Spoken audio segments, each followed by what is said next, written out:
My name is Mahayla Owens, and today I will be informing you on the history of the Titanic. Whenever you hear the word Titanic, your mind probably goes straight to the movie with Leonardo DiCaprio and Kate Winslet. But there is so much more to the Titanic than a 1997 film. It has been over 100 years since the sinking of the Unsinkable, and according to History.com, it's greatly noted that most people's only knowledge of the Titanic is made through movies and books. As time goes on, it is growing more and more important to learn about this remarkable part of history. Today, I hope for more people to learn about the history that is brought with the Titanic. In order to do this, I plan to first tell about how the Titanic came about. Next, I would tell about the events that occurred on the Titanic and what life was like during the voyage. And finally, I will speak about how the ship that was named Unsinkable fatefully sunk.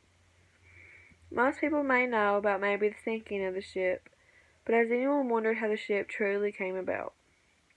The idea of the ship originally came from an Ireland man named Thomas Andrews. According to BBC History, he became intrigued in building ships during his apprenticeship with Harland and Wolff.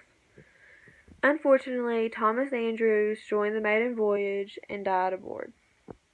The Titanic was shockingly funded by J.P. Morgan. According to History.com, J.P. Morgan is most known for having financed railroads, but also helped organize the U.S. Steel. So it is unknown to many that he funded billions of dollars to build the Titanic. There has been a recent theory to circulate the internet regarding that J.P. Morgan was responsible for the sinking of the Titanic. The Titanic was also built in response to its rival, the Lusitania. Trying to compete, White Star Line built the Titanic in reaction to Cunard building the Lusitania, which at the time was the world's fastest and largest passenger ship. The Lusitania is sometimes mistakenly known as the sister ship of the Titanic, but that is not right.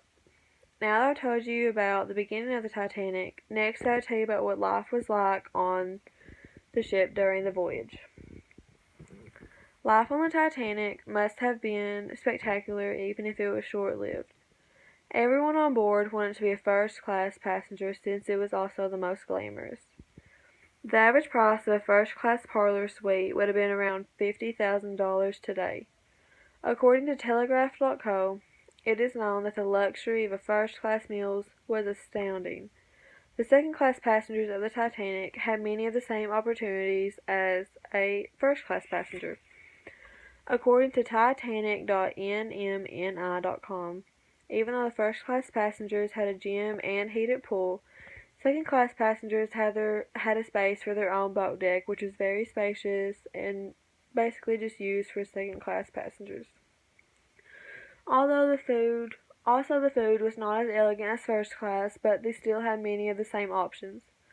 While the third-class passengers had it the worst, their worst still was not bad. Compared to the multiple courses of first and second class, third class only had one course. One thing third had that others did not was an automatic flushing toilet system, because the builders of the ship thought that third class would not know how to flush their own toilets. Now that I've told you about life on board, I will finally tell about how the Titanic sunk that night.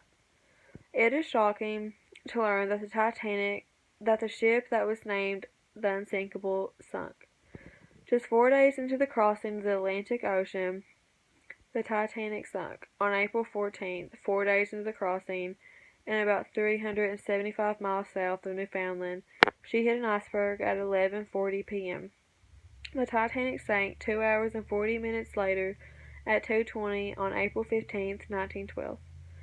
The lifeboats that were aboard the ship were also not up to full standards.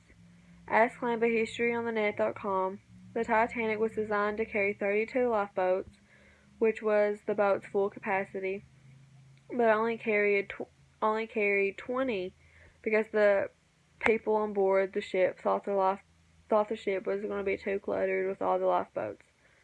It is also known that the lifeboats were not filled to full capacity.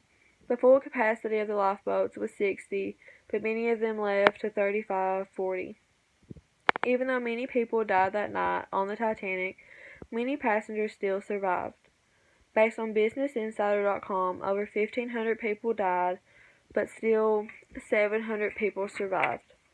Most of the survivors were women and children, since that they were priority and were put onto the lifeboats first. One of the most famous persons to survive was Miss Margaret Brown, which is known as the unsinkable Molly Brown, and she is also depicted in the film The Titanic. In this speech, I have hoped to inform you on the history of the Titanic. I have discussed how the Titanic went from an idea to reality, what life was like aboard the ship, and how she sunk.